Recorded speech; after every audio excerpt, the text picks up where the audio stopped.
Flash Forward. I'm Rose, and I'm your host. Flash Forward is a show about the future. Every episode, we take on a specific possible or not so possible future scenario. We always start with a little field trip into the future to check out what's going on. And then we teleport back to today to talk to experts about how that world we just heard might really go down. Got it? Great. This episode, we are starting in the year 2060. One time I had this hermit crab and I accidentally comes down the chimney. And I accidentally left him. Okay. All right. It's 3:35. A few more stragglers are going to be joining us potentially a little later here. But if you all just find your seats, I'd like to start relatively on time today because it's our first real debate day.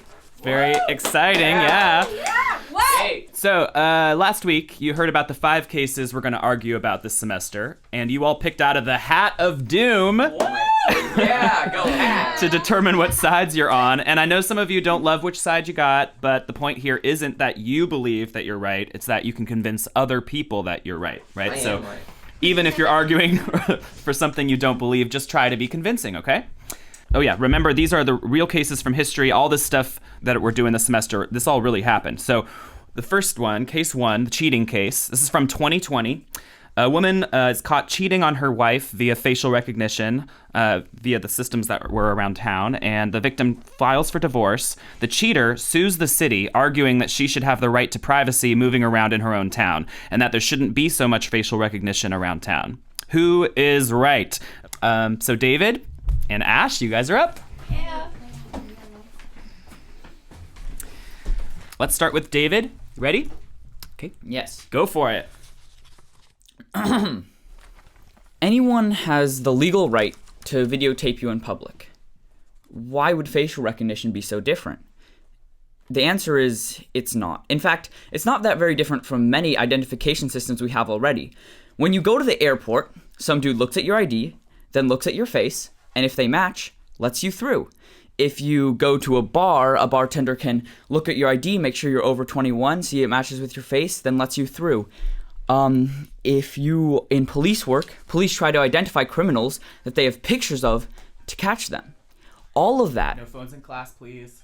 could be automated by facial recognition. Now, what about error rates? What if the facial recognition does not identify you correctly? Well, in that case, all that would happen is the same thing that happened before facial recognition. An airport staff member would go and check your face to an ID. A bartender would check your face to an ID, or a police officer would investigate the lead that they got from facial recognition and find out that it wasn't you who committed the crime. Or they might find out that you did. Because facial recognition has already been used to catch a lot of criminals. There are so many cases where, without facial recognition, the culprit would still be on the run. Facial recognition can save the lives of future victims and catch current criminals. And it does, currently. It's at the point where a ban just wouldn't work. You can't put the genie back in the bottle. You can't ban this technology that has so much incentive for use in both the private sector and the government. And if you do ban it, and the companies still use it, but secretly, they'll still be able to track you if you're cheating on your wife. They just won't tell you how they did it. Unless, of course, you have the money to stop them. Unless, of course, you have the money to stop the companies from tracking you. Maybe you're rich enough that you own some of those companies. The powerful would be free from the facial recognition, and the average American would still be tracked, just secretly. However, if we didn't ban it, if we instead have everyone, including the people with money and power, register to a face database, and then if the government was able to regulate how that database is used, we could ban only very specific uses of the technology and require companies and government to be very transparent with how their facial recognition is used. We can make this world run faster, safer, and more transparent if we don't try to shove this technology down in a futile attempt to stop what is already here and get rid of what is woven into our society. We can't and shouldn't stop this technology, but we can shape it. Thank you. Okay, thank you, David. Very interesting points there, and very researched as well. Appreciate that. That was good. All right. Mine is spoiler alert. My speech is not that good. Okay, Ash, let's have you give your side, please. All right. Hello, people who are watching this in this classroom. Anyway, so we all know what topic we are discussing is facial recognition. I will be arguing for the side that we should not use that technology. All right. Now let's get started. All right. So my first point is that it can be used to pretty much stalk people. Having facial recognition in all places has the potential for people to hack and use it. According to an article in Whole Earth, the potential for abuse is astronomical. Pervasive automatic face recognition could be used to track individuals wherever they go. Systems operated by different organizations could easily be networked to cooperate in tracking an individual from place to place, whether they know the person's identity or not. They can share whatever identities they do know. This tracking information can be used for many purposes. This shows that facial recognition has the potential to be abused in ways that could harm others. Anyway, so my second point is that facial recognition systems have the potential to have major flaws and errors, which could cause innocent people to possibly be charged for things like crimes that they didn't commit. According to another article on Geek.com, facial recognition technology, trailed by the Metropolitan Police, is reportedly 81% inaccurate. The system, according to a study by the University of Isa, I don't know how to pronounce it, but mistakenly targets 4 out of 5 innocent people as wanted suspects. So, with a very high rate of failure, it seems like facial recognition systems are not very reliable. My third and final point against using facial recognition systems is that it's pretty discriminatory in the fact that it has a harder time identifying the faces of women and people of color. According to, yet again, another article, although the tech is pretty good at identifying white male faces, because those are the sort of faces it's been trained for, it often misidentifies people of color and women. That basis could lead to them being disproportionately held for questioning when law enforcement agencies put the tech to use. So even if you are going to use facial recognition systems to identify criminals and identify people and things like that, they better be white males, otherwise there's a high chance that it will not work. And in conclusion, that is why facial recognition technology should be banned. Thank you. Wow. Okay, great. So next, you each get to ask each other one follow-up question. And why don't you go first, Ash, and David, you can respond. Okay. All right, so my question is that how do you expect to catch criminals using facial recognition if it has an 81% fail rate? Go ahead, David. Well, the thing about catching criminals is, like, in some of the articles that you were talking about, or at least some articles that I've read, like the police chiefs and stuff, they said, we do not arrest people solely based on facial recognition, which makes sense. Before facial recognition, if you had a picture of the suspect, you'd still try to ID them. This is just more of an automation of that process. Then, as good police officers, you follow up on that. And so it gives you leads when there are none, but that doesn't mean that, if it says that this person has the same face as the criminal, that you automatically arrest them. You go and investigate. You don't just rely on the facial recognition. However, the facial recognition can still produce really good leads that when you do follow up, when you do investigate, that you'll find that it is a good lead, that it does, that person is the person you're looking for. All right, absolutely. Thank you. Very clear and concise. David, it's time for you to ask your question to Ash. Okay, I have to choose between two because I thought that we had two. One question just because of time. Okay. Okay. What would you tell the victims of the crimes that could have been solved by facial recognition, and how do you justify letting the culprits go free? Well, there were times when people did not have facial recognition and criminals were caught, and also end of sentence. There were also times when people didn't have medicines that saved many lives, and yet some people still lived until they were like 40. That is true. Yeah. That is true. You guys, you are. Thank you for being our first guinea pigs and starting our semester off with an incredibly lively and well-researched debate. Let's give it up for Ash and David. Good job. You did good. Okay, so this mini season is all about the future of crime, and we are kicking this season off with facial recognition, a technology that you've probably heard a lot about recently. I feel like I can't finish this episode fast enough because there are constantly new cases to talk about here. And in fact, I did a facial recognition episode way back in 2015, in the first season of this show. I will link to that episode in the show notes. Over the past 4 years, a lot has changed, both on Flash Forward and on the facial recognition front. So I think it's about time to revisit the topic and talk about how our faces might or might not be used against us in the future. Oh, and a quick note about the intro that you just heard. This season, I'm doing something different with these fictional intro scenes from the future. So stick around to the end of the episode and I will explain what I mean by that. It's fun and it's weird and I will play you some surprise tapes. So listen all the way to the end. Now, since this is the crime mini-season, let's start with a crime.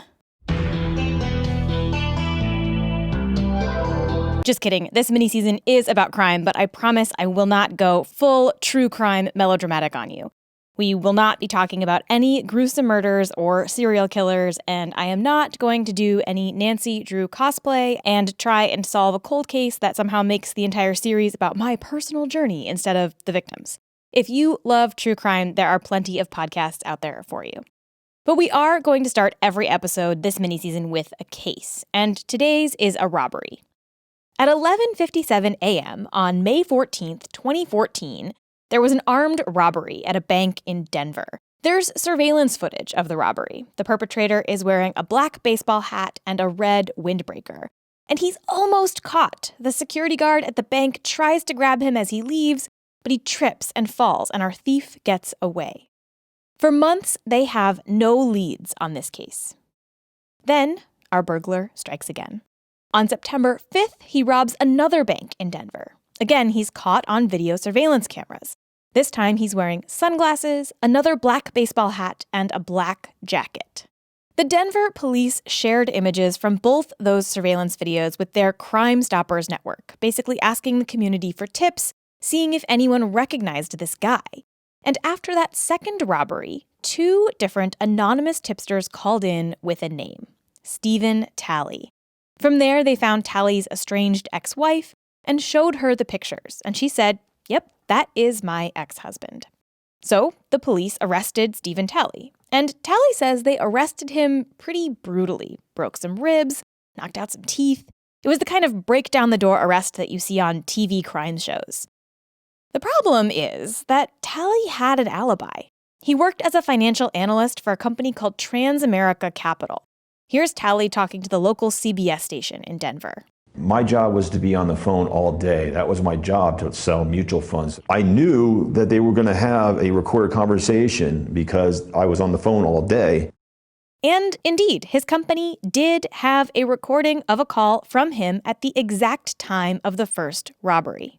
Hi, Nicole. Steve Talley with Transamerica. How are you doing today? Plus, when the detectives showed a mugshot lineup to the bank tellers and to the security guard from that first robbery, they couldn't identify Talley. So after 2 months in jail, he was let go. But the story doesn't end there.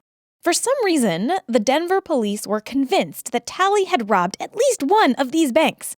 So they couldn't get him for the first one, but they tried again to charge him for the second bank robbery. And this time, they used facial recognition. In April of 2015, Detective Jeffrey Hart of the Denver Police Department requested that the FBI Forensic Analysis Unit do a facial recognition comparison between Talley and the surveillance footage that they had. Now, I want to be clear, this facial recognition analysis was manual, as in done by a human, not a computer.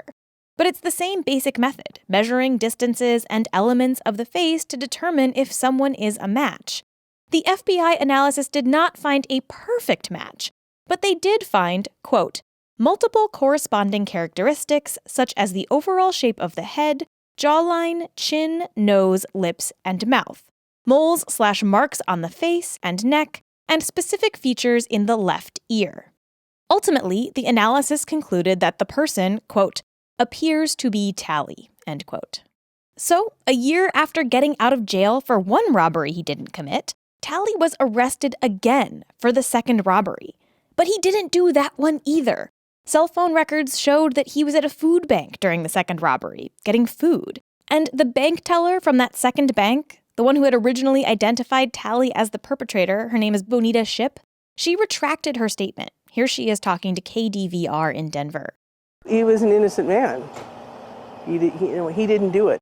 Bonita had noticed something about the robber's hands when she was giving him the money. He had worn surgical gloves, but you could see through the gloves.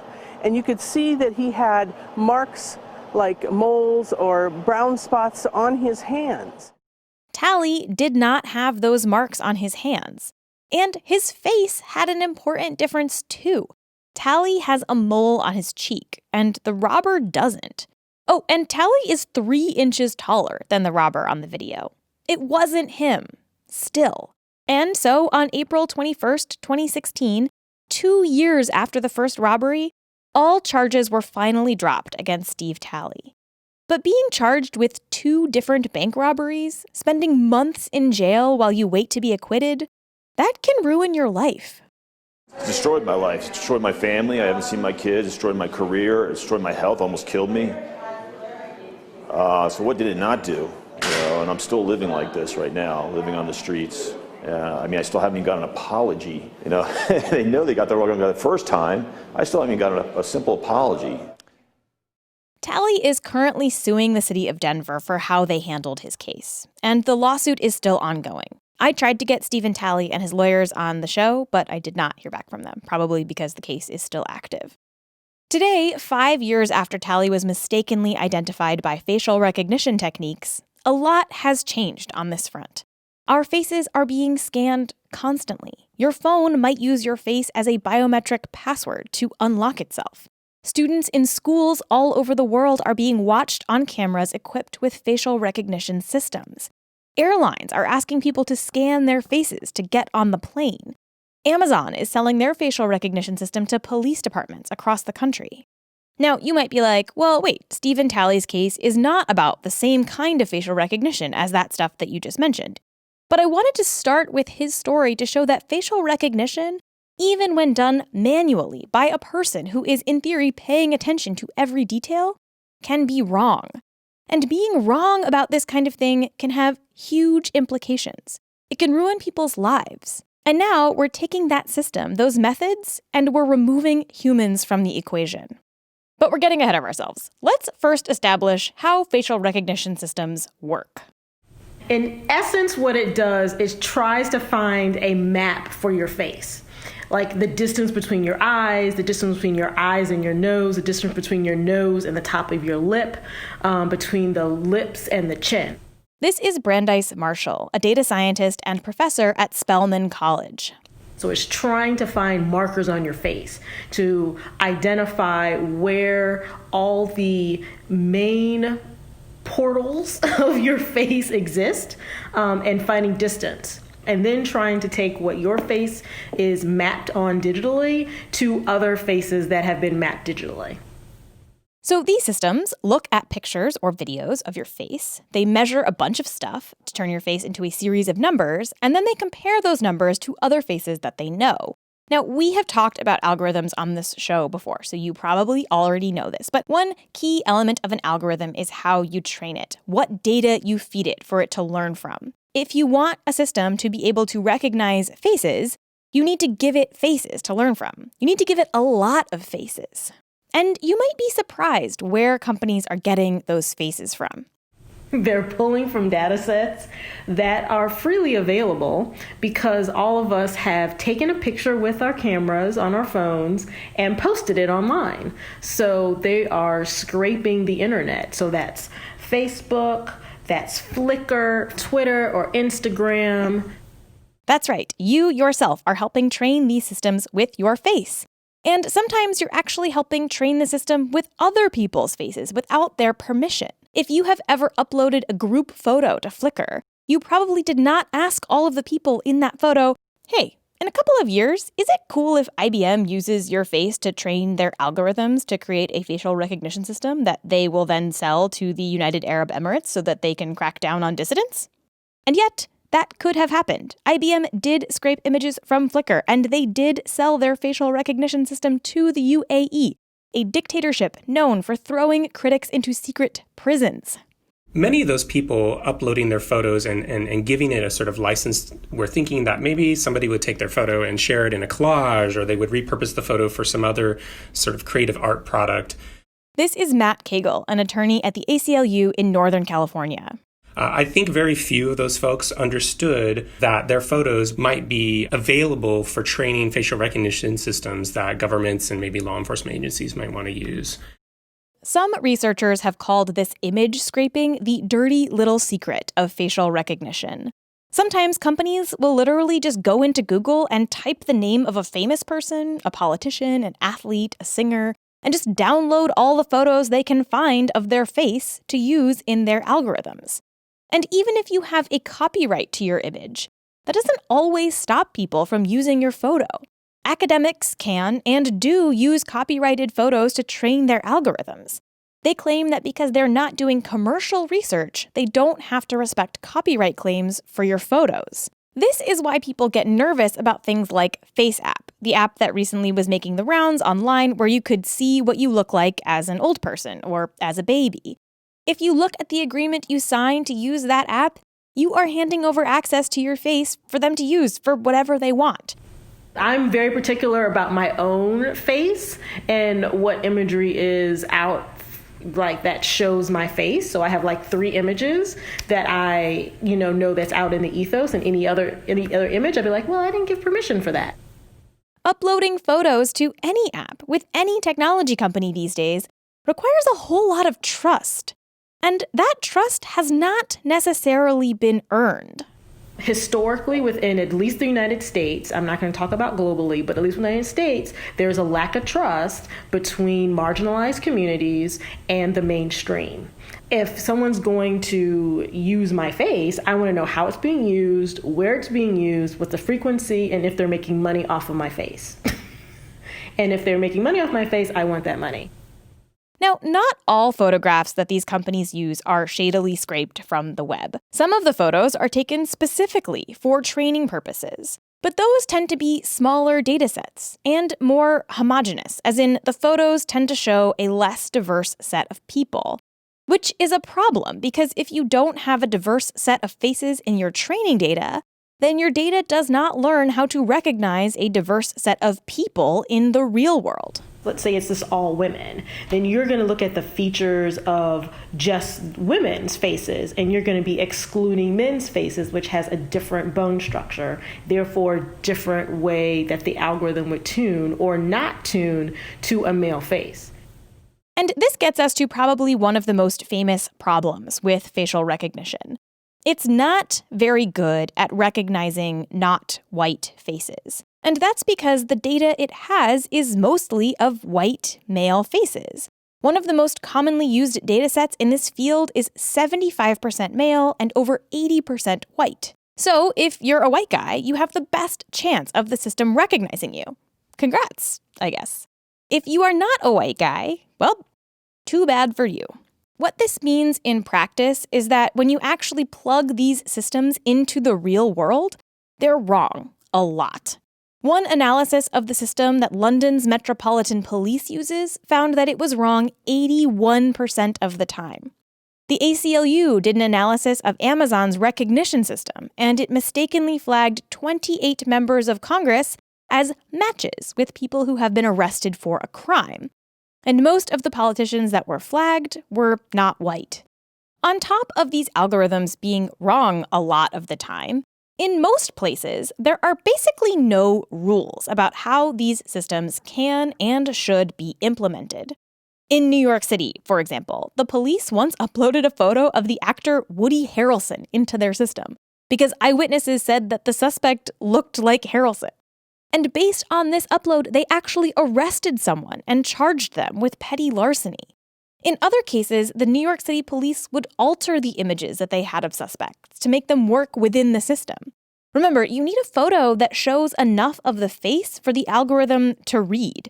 If some part of the person's face is covered or blurry or in some way not compatible, it won't work. In a training presentation about these systems, the New York City police actually suggested that officers alter the images they had of potential suspects by copying and pasting pieces of stock images onto those photographs. So if the only photo they had of a potential suspect was one with an open mouth, they would go and get a closed mouth from another photo of a completely different person and paste it onto the picture and then run it through the database to try and find a match.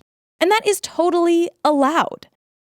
Now, when I first started reading about how bad facial recognition is, how wrong it was all the time, it sounded kind of weird to me. Because we are not used to hearing about how bad a technology is, right? In fact, we mostly hear about the opposite when it comes to surveillance technology. We're used to hearing about how good this tech is, and that's part of why it's scary. We hear about how Facebook can identify us without even looking at our faces at all, or how cops can see through walls, or about how our phones are tracking our movements down to the footstep. We've sent a rover to Mars. Why is facial recognition so hard to do? I think there's two prongs to this issue. The first one is just the cost of the technology. So yes, there are these like great algorithms, quote unquote, that's supposed to really help with facial recognition. But you have to have a really good system. You have to have very good high def video. That is not cheap. This problem is slowly going away as high def video cameras get cheaper and cheaper. But the second problem, that one is not going away anytime soon. The other issue is people on the video move, right? So most of the experiments done, you have a like 2D face and where the eyes are looking directly at you. You might have a side image of someone or, a profile image of a person, but it's pretty much a 2D image. What happens inside video is that it's 3D. And then the person is moving, and then you're on a system that doesn't have high def. There's all these other factors that go into the actual video that aren't accounted for inside of the research. But I think, personally, that the argument about facial recognition gets a little bit too caught up in this question of the systems not being very accurate. Because that argument kind of assumes that if this worked 100% perfectly all the time, it would be fine to use it. And that, I think, is not actually a given.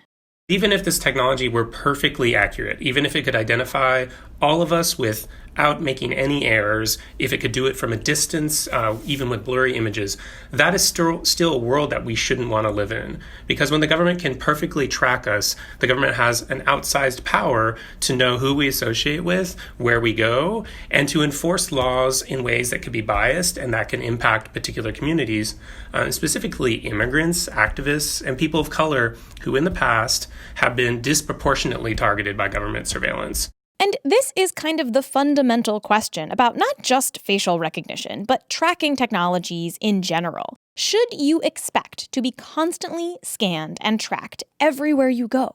Do we no longer think that humans should expect privacy in both public and private spaces? What will happen in this environment of facial recognition via machines is that there's cameras everywhere now, right? Every business has some type of camera. And that means that now the person being screened has no idea that they're being screened. And they have no idea that they may have a certain percent match as far as facial recognition. So they don't even know they're a target. And when you don't even know you're a target, that means you have lost a certain amount of privacy. You've lost going back to trust. Do we trust law enforcement or companies like Amazon or Facebook with this kind of power? Have they earned that trust from us? Most people from marginalized groups would say, no, not even a little bit.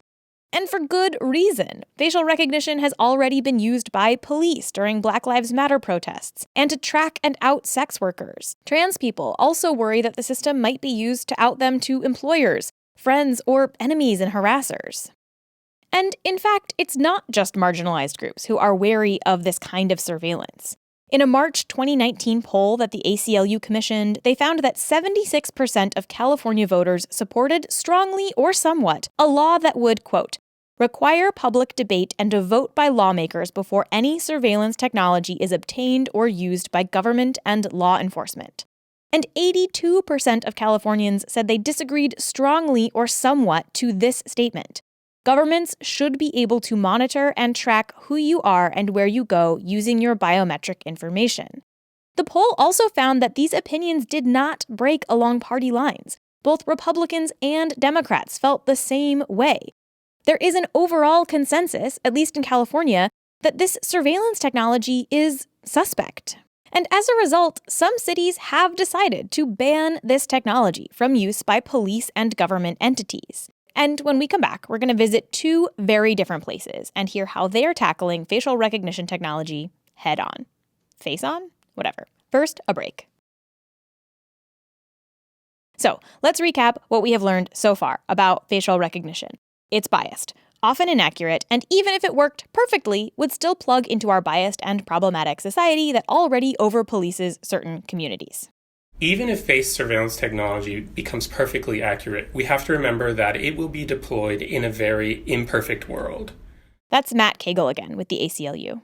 We think facial recognition will supercharge the over-enforcement of laws in communities that are already subject to biased law enforcement practices, who are already living with a significant police presence in their neighborhoods.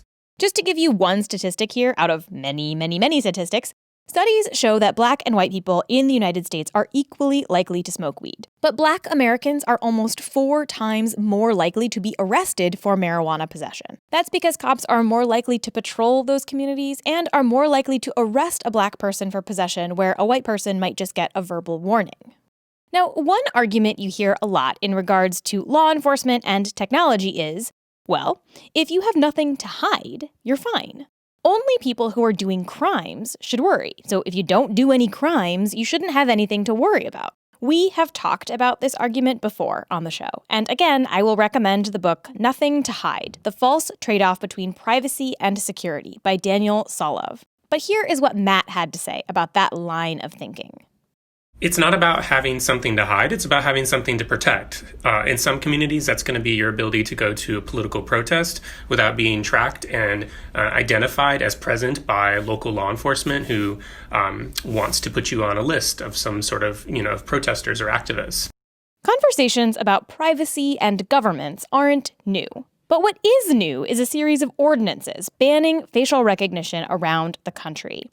Earlier this year, the ACLU actually succeeded in pushing through a new law in San Francisco called the Stop Secret Surveillance Ordinance. It is a ban. It says, San Francisco, at the heart of Silicon Valley and technological innovation on the West Coast, has decided to step back and draw a line in the sand for this very dangerous technology.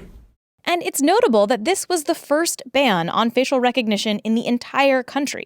This is, a city government and a population that is really technically talented and understands how these technology works. So I don't think it's a surprise that the supervisors at the San Francisco Board of Supervisors saw the dangers coming down the road with this technology and decided to draw a line in the sand.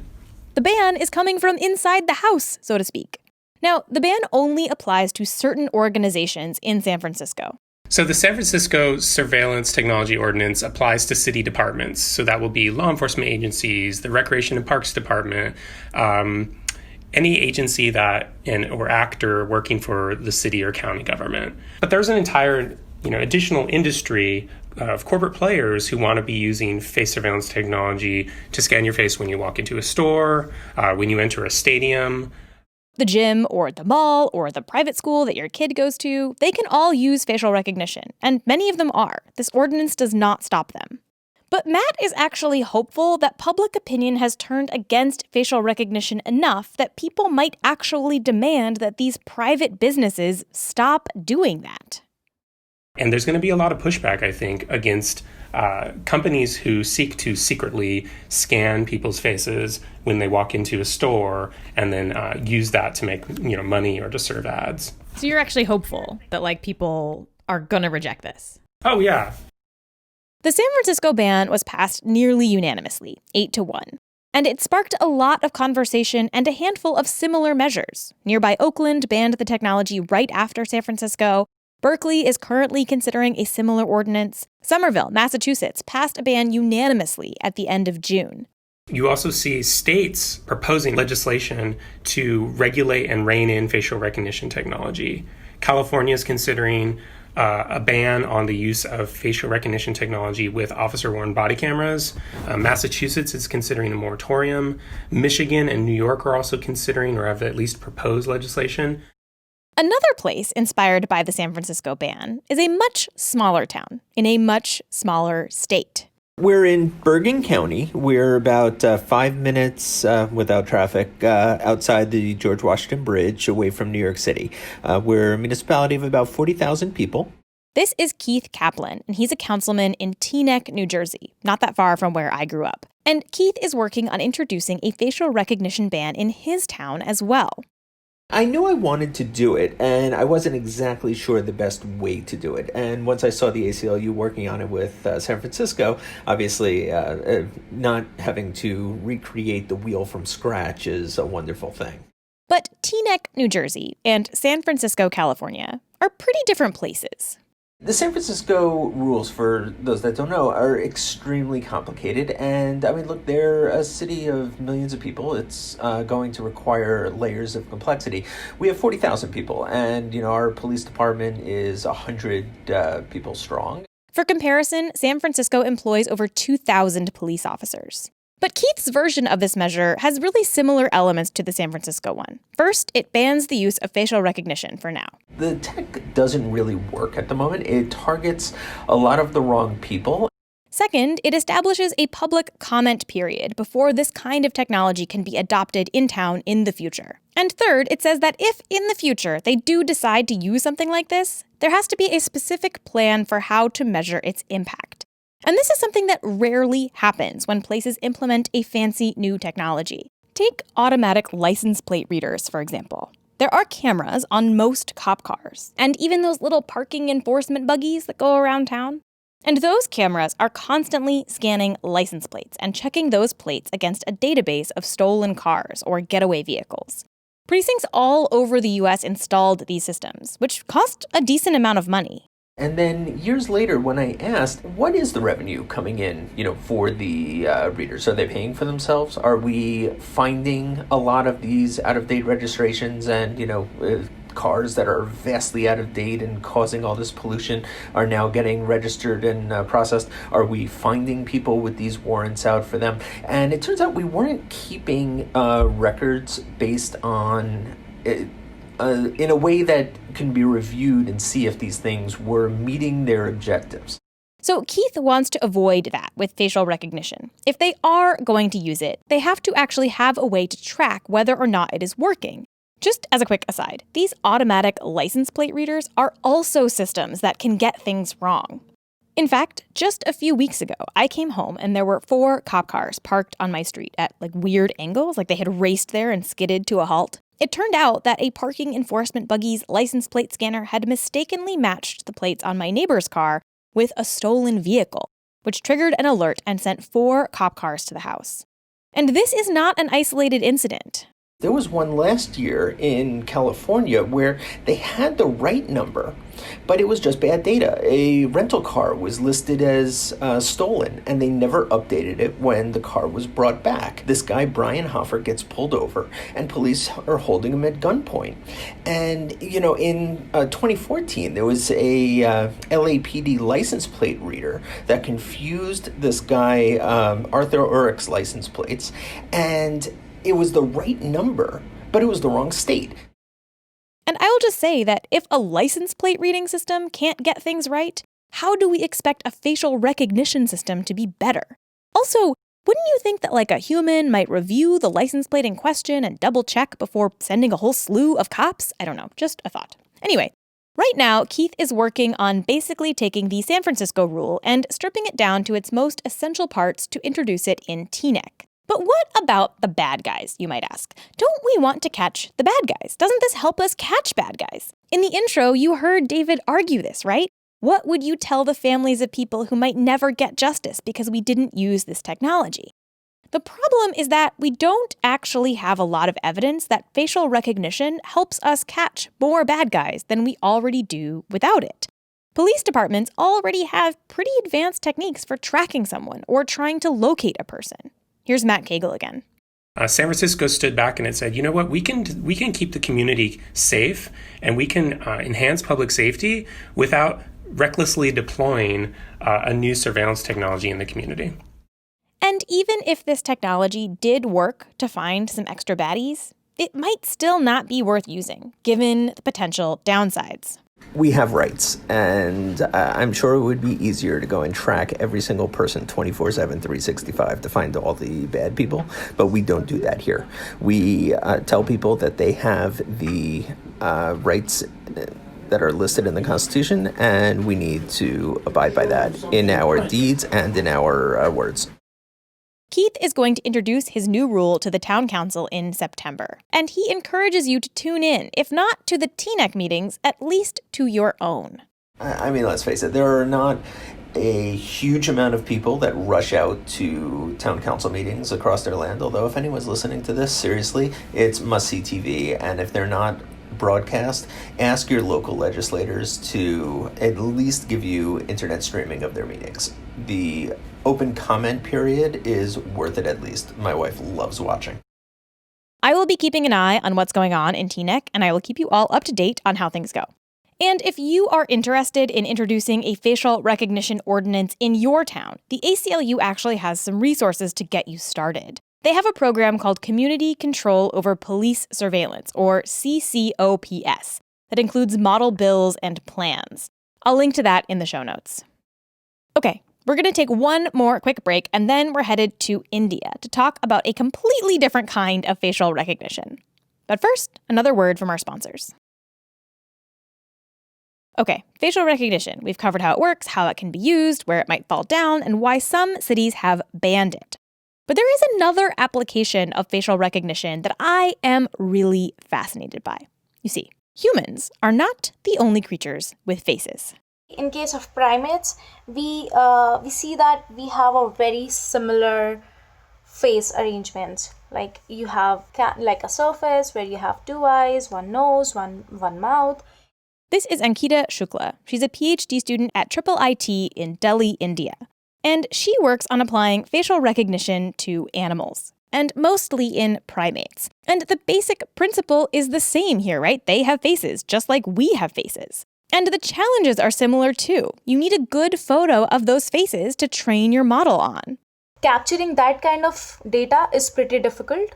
When you are capturing these images in the wild, in case of monkeys or any other primate, they are moving everywhere. You have to make sure that when you're clicking those pictures that you get enough information showing in the picture. At least half of the monkey face should be visible when you're clicking such pictures.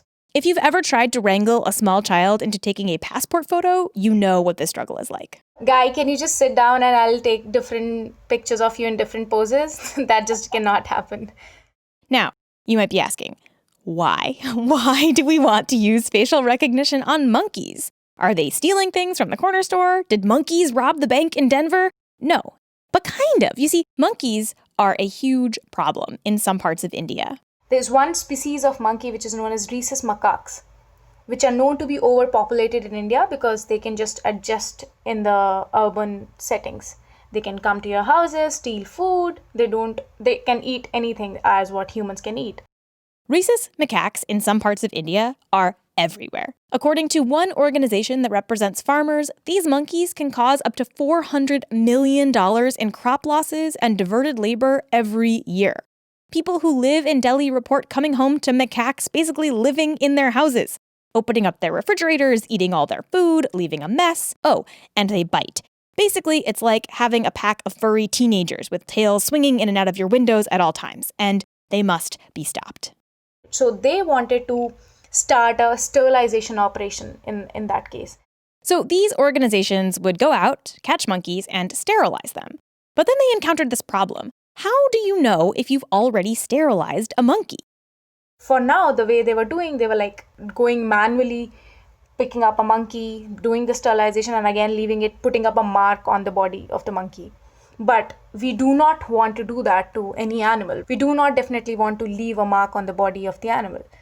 They also want to minimize the interactions people have with monkeys because, remember, they bite. And also, they get really stressed out by being handled. So they turned to Ankita and her team and asked them if they could develop a facial recognition system for these macaques.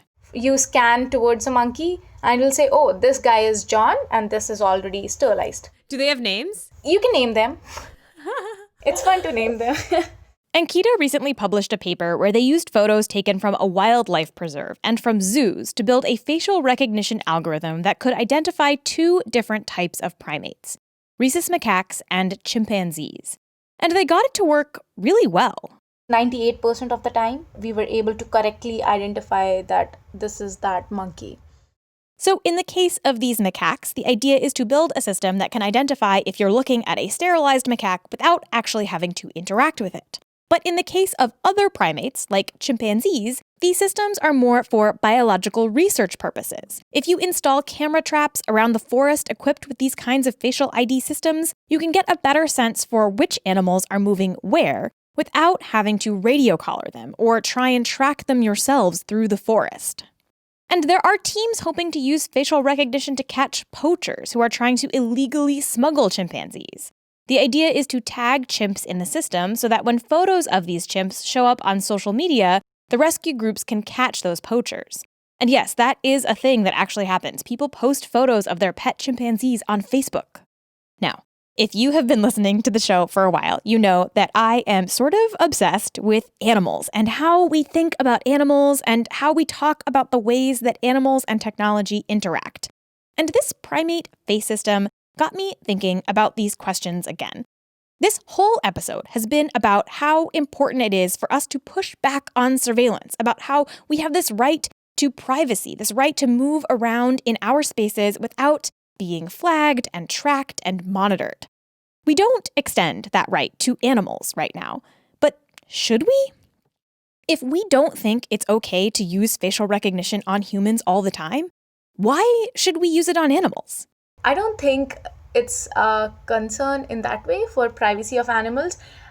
I would rather say that having least amount of interaction with the animal is a good idea so that they could dwell in their natural way that they want to carry on. This way of doing facial recognition is, I think, a step in that direction. Yeah, it's interesting. It's like the opposite of what people say about like in humans. They say like, oh, you should know. You should be allowed to know exactly when you're being, maybe when the cameras are on or whatever. Whereas with this, you kind of like want to be as minimally invasive as possible. So you're almost trying to disappear. You're trying to make sure they don't know that this is happening. Yes. Yeah. There are a lot of questions here, like do monkeys even care about being watched? Probably, at least a little. Research has shown that when chimpanzees know they are being observed by humans, they change their behavior, which of course is an argument for these passive systems, but also suggests that chimps know when they're being watched and might have thoughts about it, just like people do. So just indulge me in some dystopian thinking here for a second.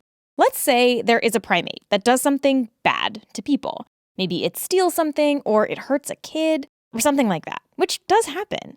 Maybe that thing that it does is bad enough that people want revenge. They want that animal apprehended and punished. If we have facial recognition for that creature, if we can tag him as Joe the baboon, and we can track him through the forest and find him and punish him, maybe even kill him, should we? Or what if poachers get access to this network and can use it to track their targets? There's a whole body of research on this topic of animals and surveillance that we don't have time to get into, but I will talk more about it on the bonus podcast this week. Yes, I am going to talk about the monkey selfie. Do not worry. I can talk about the monkey selfie for hours. But I will end this episode with one interesting nugget. So I was curious what people thought about surveillance and chimps and facial recognition. So I polled Twitter. Yes, this is a very biased poll of people who follow me or saw my tweet, but I was still kind of surprised by the results. So as of my last check, 239 people responded, and 54% of them said that yes, we should use facial recognition on non-human primates. But 45% said no, we shouldn't. And honestly, I'm kind of surprised that it was that balanced. I thought more people would be like, yeah, you dummy, of course we should use it on primates. But I am actually not alone in my question about the ethics here. Hooray, not alone. What do you think? I'm serious, I want to know. You can get in touch via email at info@flashforwardpod.com, or you can send that email a voice memo, or call and leave the show a voicemail at 347-927-1425. I might play some of your answers next week if we have time. For now, here's what it sounds like when two barn owls discover a hidden camera that is spying on them, get very angry about it, and destroy the camera.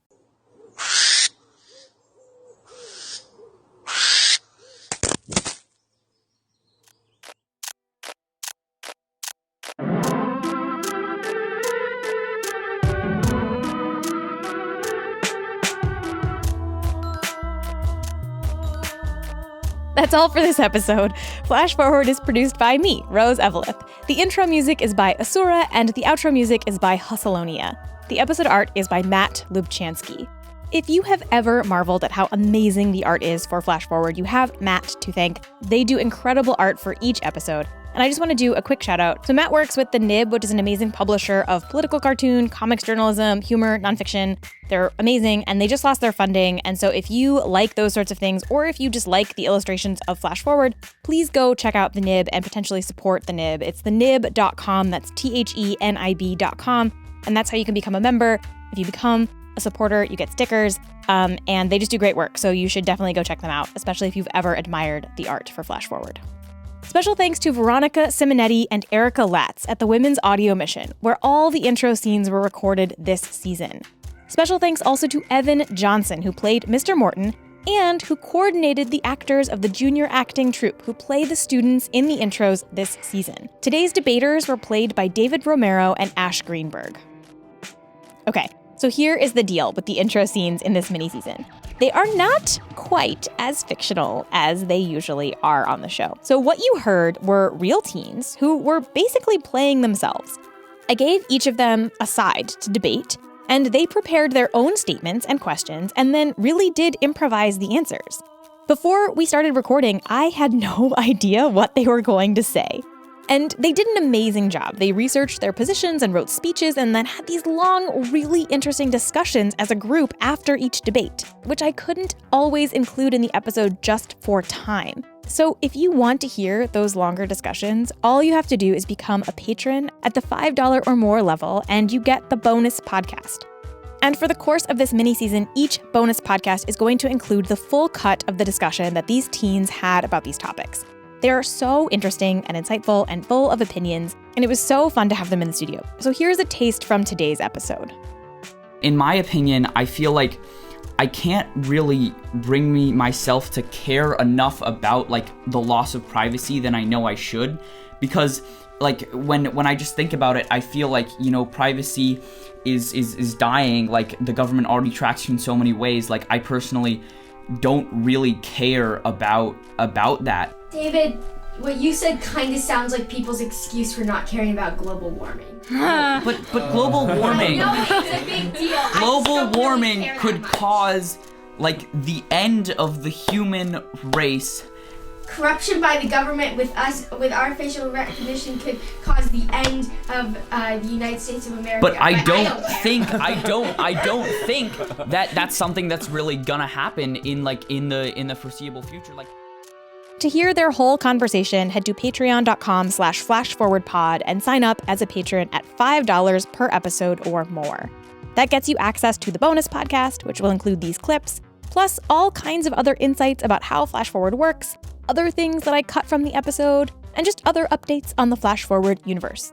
And speaking of Patreon, Flash Forward is mainly supported by patrons. If you like the show and you would like for it to continue on, the very best way to make that happen is by becoming a patron. Even $1 an episode really helps. You can find out more at flashforwardpod.com/support. If financial giving is not in the cards for you, the other great way to support the show is by heading to Apple Podcasts and leaving a nice review, or just by telling your friends about the show. If you want to suggest a future that I should take on, send me a note on Twitter, Facebook, or by email at info@flashforwardpod.com. I love hearing your ideas. If you want to discuss this episode or just the future in general with other listeners, you can join the Flash Forward Facebook group. Just search Facebook for Flash Forward Podcast and ask to join.